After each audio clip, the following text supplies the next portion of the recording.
Actually ఇవన్నీ చేస్తూ ఉంటే యాక్చువల్లీ శనగపప్పు ఇంత అవసరం లేదు, కొంచెం తక్కువ వేద్దాం. శనగపప్పు కానీ శనగపిండి కానీ బేసన్ అంటారు కదా దీన్ని, ఇదే కదా శనగ బేసన్ అంటే. ఇది చాలా మంచిది, హై ప్రోటీన్ అనమాట. Not only for kids master, మనకి కూడా గుర్తుపెట్టుకోండి, ఏదైనా సరే సిమ్లో మాత్రమే వేయించాలి. సో ఇప్పుడు ఇందులో వేసుకున్న ఇంగ్రీడియంట్స్ ఏంటంటో తెలుసా?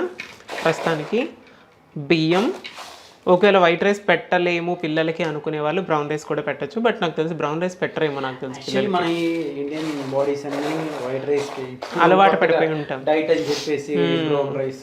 యాక్చువల్లీ తినాల్సింద ఎంత క్వాంటిటీ తింటే అది డైట్ యాక్చువల్ బేసిక్. కంప్లీట్ గా మనిషి మాడగొట్టడం కూడా రాంగే. అండ్ కావాలి అనుకుంటే మిల్లెట్స్ కూడా యాడ్ చేసుకోవచ్చు కావాలి అనుకుంటే. సో ఇదేంటి అంటే బియ్యము, జీడిపప్పు, బాదం పప్పు, పిస్తా పప్పు, 10 అంటే 10 మిరియాలు, 4 ఇలాచి ఇప్పుడు నేను వేసాను ఇందులో.